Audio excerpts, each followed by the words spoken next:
two phenomenal world-class speakers that are coming up here next. We're going to roll right into the next panel, specifically talking about the great state of Colorado. Our first panelist to be introduced will be Reverend Veronica Lightning Horse Perez, who wears many hats. She is a specialized therapist, facilitator, author, speaker, reverend, medicine worker, co-chief proponent of NMHA and the School of NLP. Veronica Lightning Horse Perez, who is a mother of 5, is a master and trainer of NLP, timeline therapy, hypnotherapy, as well as psychedelic facilitation and 8 other healing modalities, and training as a medicine person. Having served as co-chief proponent for the NMHA, she believes that psychedelic work with integration, respect, and indigenous reciprocity can be a massive shift in healing trauma and restoring ourselves and our planet to the incredible beauty it and we are capable of. So please, thank you, welcoming Reverend Veronica Lightning Horse Perez. And joining her on stage is going to be the one and only Ean Seeb, who is the Governor's Special Advisor on Cannabis and Plant Medicines for the state of Colorado. And Ean has a storied history in Colorado's cannabis industry as a seasoned entrepreneur, founding partner of one of Colorado's first medical recreational cannabis business, Denver Relief, which he dismantled and sold to Willie Nelson in 2016. So congrats on a successful exit of the cannabis industry. It's a rare thing. And he also co-founded Denver Relief Consulting, for all the cannabis folks in the audience and know what that's like. One of the nation's most successful cannabis consulting firms, which was responsible for creating 2 of the 4 largest cannabis companies currently operating in the world. Mr. Seeb is the former 2-term chair of the board of the National Cannabis Industry Association, and he left the private industry in 2019 to further advance the progression of cannabis normalization in Colorado through policy. He currently serves as a special advisor on cannabis and natural plant medicines to Governor Jared Polis. So thank you all for welcoming Ean Seeb.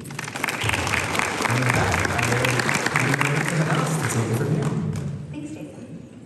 Hi again. Okay. So, in November, Colorado voters, which I assume is at least some of you folks, passed the Natural Medicine Health Act. Great decision.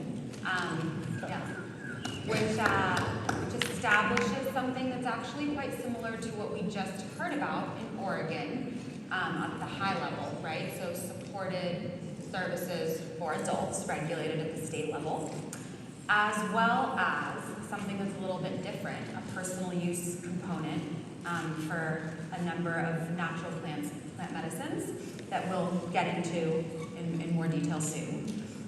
So I just want to briefly, high level name that we've got this regulated context for service provision and then a personal use context.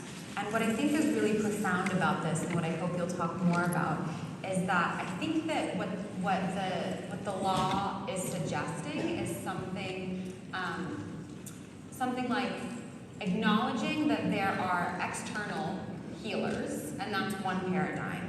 And then there are internal healers. Each of us have our own internal healer that fits within a personal use paradigm, and also that community can be a site of healing as well.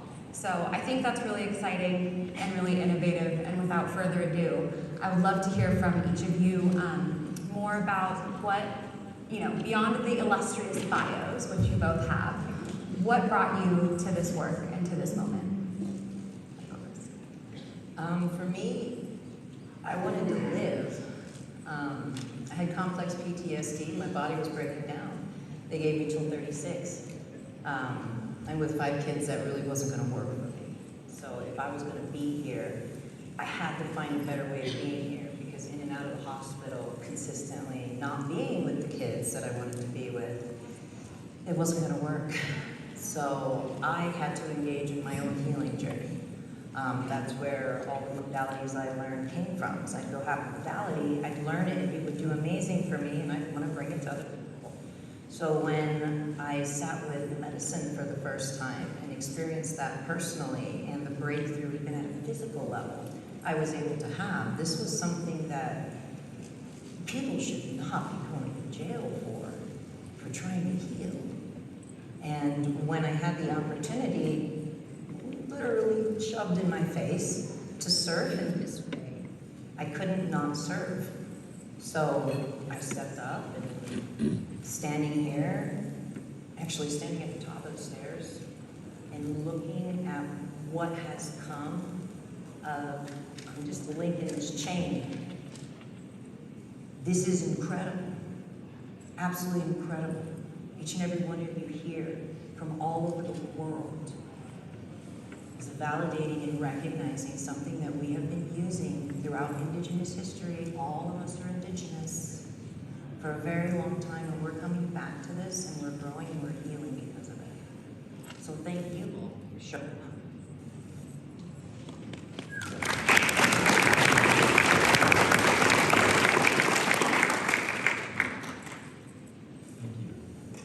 That's a hard thing to follow up.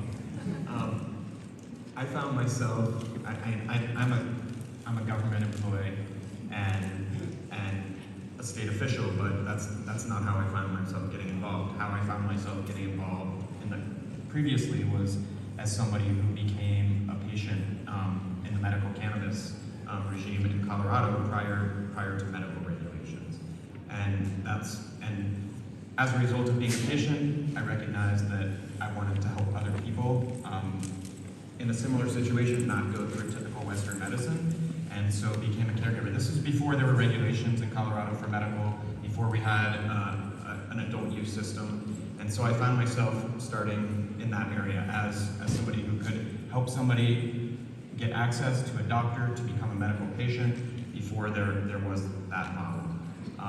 Fast forward many years, I was in this position, and I'll say that I used to, as a teenager, I used to sneak out of synagogue with the rabbi's son to go to pot rallies on the steps of the state capitol. And so when Congressman Polis was running for governor, it was something that I supported, and when he became governor, he asked me to step in and leave the private industry, and so I figured what better opportunity to change the law from being that kid who snuck out to walking up those front steps to be the chief policymaker for the state of Colorado to change and progress our cannabis laws. And as luck would have it, a lot of the same people that worked on reforming cannabis laws in Colorado also worked on reforming these laws. And as somebody who has been to jail for cannabis, a privileged white male who was able to overcome those things in ways that others couldn't, this was another opportunity to work in this area as well. So when the ballot proposal came about, enthusiastically, the governor asked me if I would also work on plant medicines, agreed to do so, and now have this opportunity to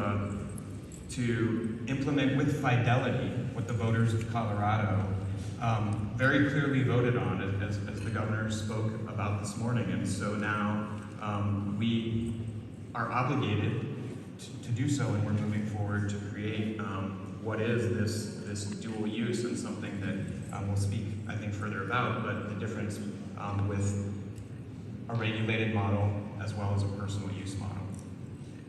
That's a perfect transition to my next question, which is, can you share more about what the dual model is and why the dual model is, I guess? So there was a lot of discussions. There was a lot of discussions on how we were going to do this, because when we were actually first working on this and they asked me to work on this, I couldn't do it if it was just going to be a medical model. I couldn't, because I knew what that was going to do. I knew the exclusion that that was going to create.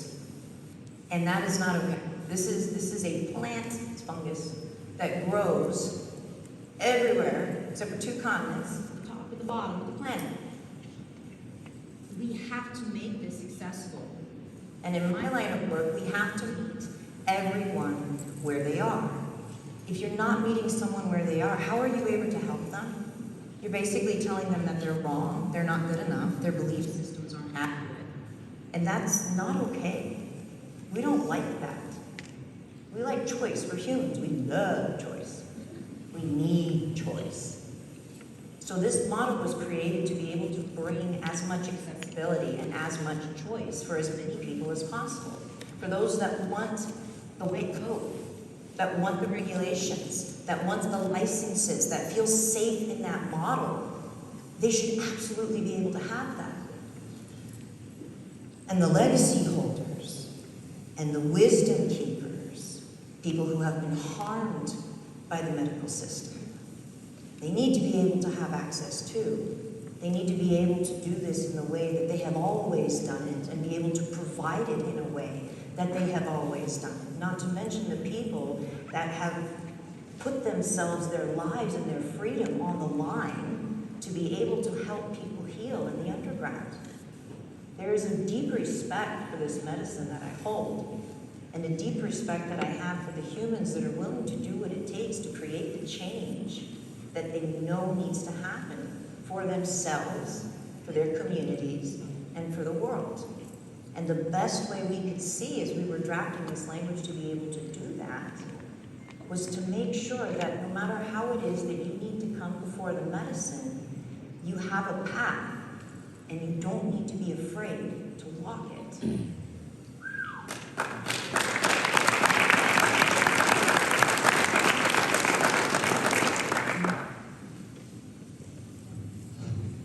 So, again, we are implementing the will of the voters, so it's a little bit different in terms of what the motivation is. I'm glad to see that there's this opportunity to see both. And while we're talking about what the state is doing, the state has the opportunity to regulate licensed facilitators, is what we are calling them, through our Department of Regulatory Agencies, and that's very similar to what is taking place in Oregon.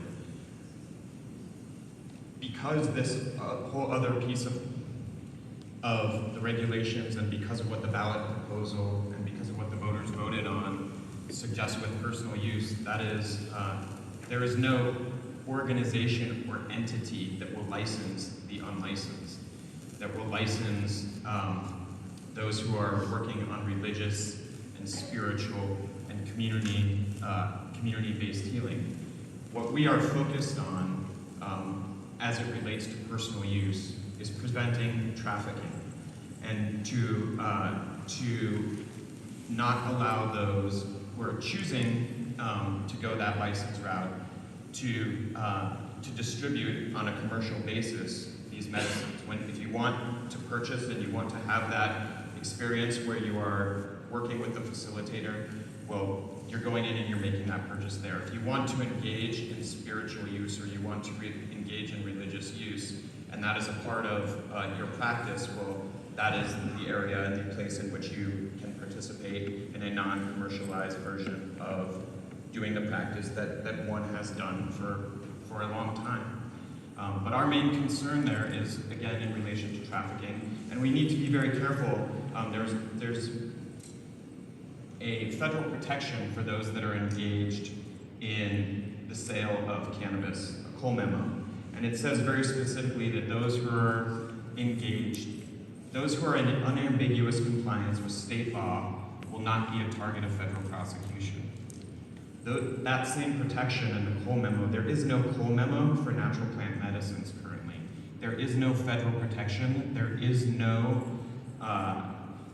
demand, or there is no requirement to not utilize the federal resources. And so the state is concerned, with good reason, that we don't want to have federal intervention. And so our ability to prevent the things that are very similar to what happens in cannabis, which is access to, the points of the Cole memo, access to youth, cartels and organized crime, interstate commerce. Those are things that we know will invite federal intervention, and we need to do what we can to allow for both personal use as well as regulated use, while also mitigating the threat from federal intervention, recognizing that everything that we're talking about currently is still a Schedule 1, and it's federally illegal. Veronica, can you tell us about indigenous reciprocity and how that's going to factor into what unfolds here? Yes, that's a big one. You know, there's a lot of call to just give the damn land back. There's too many of us here. So what can we do? And that realistically comes down to each and every individual. What can you do? All these enterprises, and the booths, I'm like, holy shit. Excuse my language, but like, holy shit. I mean, the ideas that are coming, the innovations, all these things, it's like, this is amazing. This is human creativity at one of its most, primal directions. So, what can we do for indigenous reciprocity? I mean, we can get on our phone and you can Google anything. Sushi near me, Mexican food near me, and you have 10 options. You can also Google indigenous centers near me and see what can be done. There is such a need. We just lost one of the only indigenous schools in Colorado for lack of funding. When millions and millions of dollars are spent on something, and we can't keep a school for these kids open, it's not okay.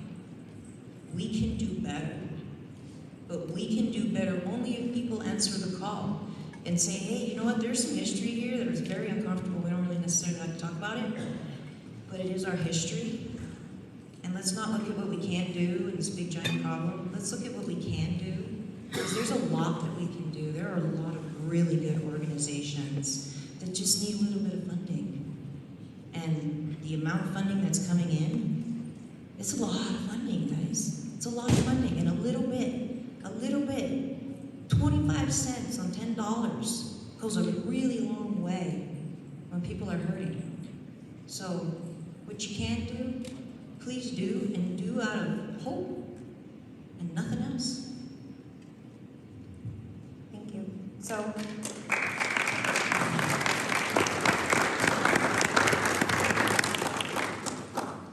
following up on that, I'm curious, so all of the facilitators in the regulated program are going to have to go through some sort of training.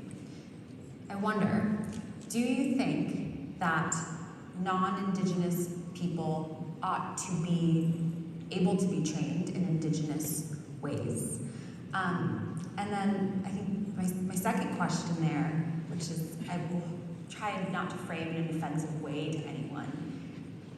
What does it even mean to tell someone, an Indigenous person, who has been practicing these ways and has possibly been passed down these ways, that they need to do a training program that is mandated by the state? That's why we needed the dual model. So we don't have to do that. You know, if you want a license, get a license. I ask a lot of questions because I can say Native American people, and there are a lot of tribes. Some are federally recognized, many are not. But we can ask questions. We can ask and see, what can you bring? And I think, and I hope, in our regulated system, in our training for our licenses, we do some of the history, because none of us would be here if Maria Sabina hadn't allowed somebody in and shared this medicine. And she paid dearly for that. Part of the story not everybody hears.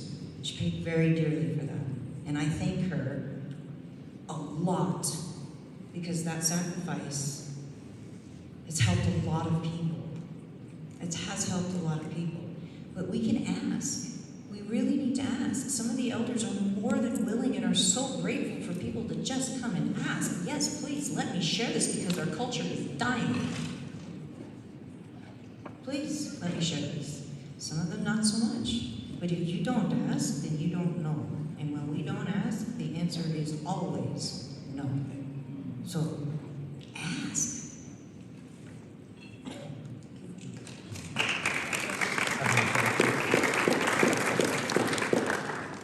So, speaking of asking and sharing wisdom, Ean, can you speak a little bit about the advisory board and subcommittees?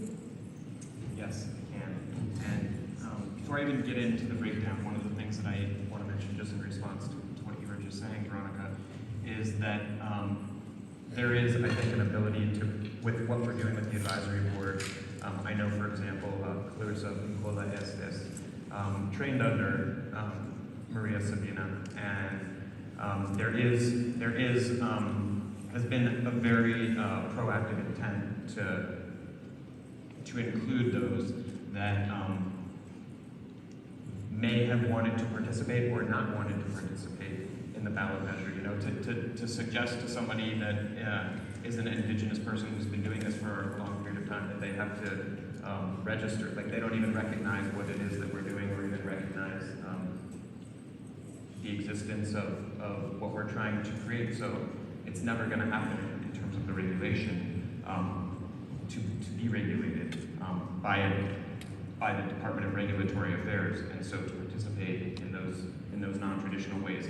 That said, one of the things that we're trying to do with the advisory board is, and it was done very intentionally, and it was written into the ballot proposal, is that it's being discussed now in terms of not necessarily tiers, but the language that the advisory board is talking about is spheres, recognizing that there's a lot of overlap and different levels of expertise. And so while perhaps some of the highest levels of those who are going to be licensed facilitators will need to have some type of medical background or some type of formal training, there is absolutely the intention to make recommendations to those who will be enacting the rules to allow for facilitation for those who have real-world who have experience. And maybe they didn't get a license or a certificate from XYZ entity to show that they're able to do it, but that their experience will be qualified enough. And to that point, those who just have medical training but have never sat with somebody, there's something to be said about just having a certificate but no real-world experience as well. So with that, just a high-level breakdown of what our advisory board is. We have 300 different governor-appointed boards in the entire state. And as the governor alluded to earlier today, this one is one of the most diverse in the entire state. Our gender representation is seven males, 7 females, 1 person who identifies as non-binary. 40% of the board are people of color. 20% of the board are Native Americans. We have a Purple Heart veteran on the board. We have wide geographic representation from all over the state. Generally speaking, with boards and commissions, there's a problem with appointing within Denver where there's high populous areas. And so we went to the Western Slope and to the Eastern Plains, and 3 people from Southern Colorado. We have Republicans, we have Democrats, we have independents, we have people that identify as LGBTQ. As the governor mentioned earlier today, 60% are doctors, lawyers, osteopaths, PhDs, those with expertise in the natural medicine and psychedelic space. We include local, county, and law enforcement. We have a sheriff who has spoken about why he thinks natural plant medicines is a good thing for the state of Colorado. And we have 1 board member that is from out of state. I'm sure she's known to almost everybody in this room. The reason why we brought her on is because she's the only person in the United States who has a license from the DEA to cultivate actual psilocybin mushrooms, non-synthetics, and that's Dr. Sue Sisley. And so we have this broad, diverse makeup, and I can get into, do I have time to get into some of the subcommittees and what it is that we're doing? So that committee right now, this advisory board, very similar to what is happening in Oregon, is 15 people, governor appointed. Some serve a term of 2 years, some serve a term of 4 years. They're meeting on a monthly basis, and then we've also broken that committee up based on their own expertise and qualifications into 6 different subcommittees. One is based on qualifications, licensing, and training. We're focused there on facilitator training curriculum, what those spheres may look like in terms of dual licensure. And one of the other things that I just want to point out really quick that Sam talked about is we have explicit language in our law that says those who do have dual licenses and those who are licensed as a doctor, as a nurse, that they will not receive any type of penalty or retribution, that their license, they can continue to operate unencumbered within that role, and that no harm should come to them as a result of serving as a licensed facilitator or serving here. And so we were very explicit that as soon as it was working in conjunction very much with the Healing Advocacy Fund, pointed out some of the flaws and some of the challenges that they were dealing with along the way in Oregon. And so that's one of the things that we're doing there. And we are creating, our goal is to create an equitable model that will incentivize licensure application and to allow for those that want to go that route to be able to do so without it being overly burdensome. Second one, products, research, and data. They're focused on identifying cultivation, production, testing, distribution standards. Third one is emergency response, safety, and ethics. It's led by an EMS. First responders are a really important part of this. They're focused on EMS and law enforcement response, and one of the things that I want to point out is just recently, MAP's own harm reduction officer, Sarah Gael, has been working and providing an overview to the Subcommittee on Harm Reduction Standards and curriculum training that's being developed by MAPS in conjunction with the City and County of Denver and the Denver Police Department. They've had DCRIM for 3 years, and the ability to provide training to law enforcement is a huge part of the partnership and the collaboration that we have to engage in. Fourth one, indigenous and religious use and outreach, and we're focused on minimizing the excessive commercialization of these sacred medicines, of protecting federally recognized tribes and indigenous communities and their rights to natural medicines. And so we were very, this is not something that was required, but something that we were very explicit in working in association with our legislation and President Steve Fenberg, who met with members of the indigenous community who expressed wanting, not all wanted to be on an advisory board and wanted to participate in all this, but to be able to have a voice and to be able to participate was something that we are trying to do, and to try to allow for all those who want to participate to have that voice. Harm reduction and public safety, just focused on public awareness, access, and accountability. And then finally, our last subcommittee is public health and health equity, and it's really working to identify barriers related to access of care across the state, not just the Front Range, but rural Colorado, and creating equitable funding mechanisms for business licenses as well as breaking down the insurance barriers. And so it's been successful. We have about 7 more months to come up with final recommendations that will be made to our legislature to go forth and set forth our next set of both statutes as well as rules and regulations as our agencies engage in rulemaking. It's a lot.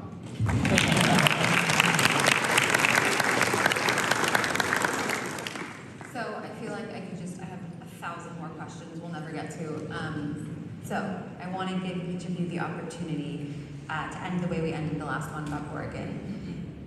Let's fast forward like 5 years from now. This program is your dream come true.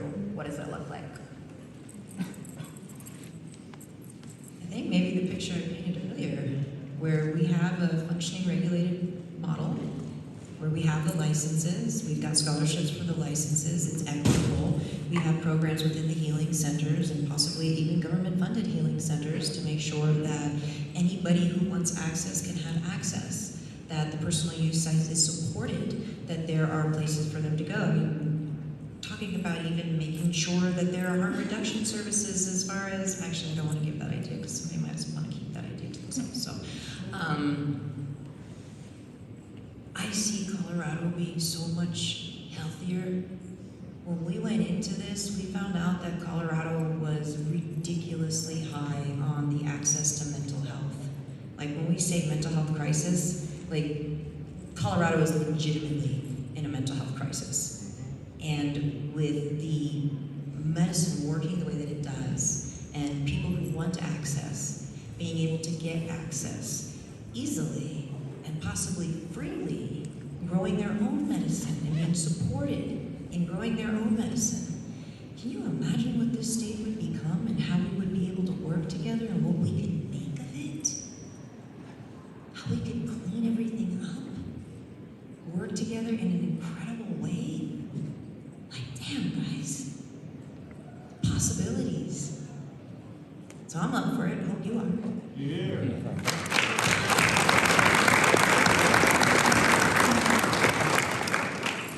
Very quickly, what do I want to say? One of the things that I didn't mention that we referred to earlier this morning is that different from the ballot proposal, one of the things that we put intentionally into the bill was the ability to fast track idle game research, and instead of waiting until 2026, the ability to allow the advisory board to make recommendations to move forward on that. I think that it's showing a lot of promise, and I think that that's an opportunity that we really need to prioritize. Where do I think this can go in 3 years?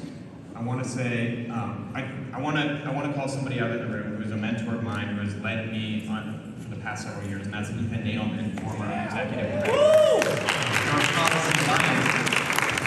who has really worked with me over a number of years to help me learn about advocacy. And one of the things that I would say that there's an opportunity here is to think about triple bottom line, but in kind of a different way.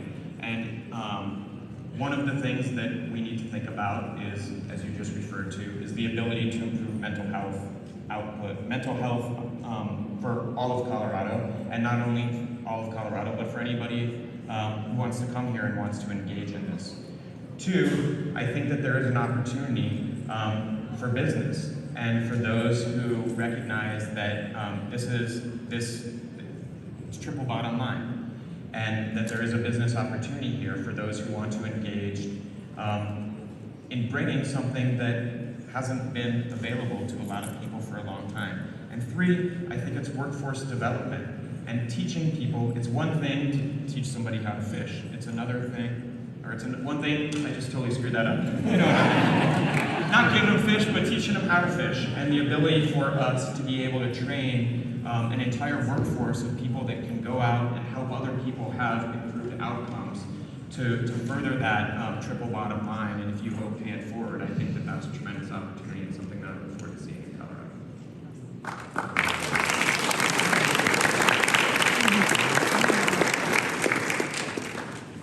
Thank you. I think he's gonna. Thank you. All right, one final round of applause for our amazing panel in Colorado.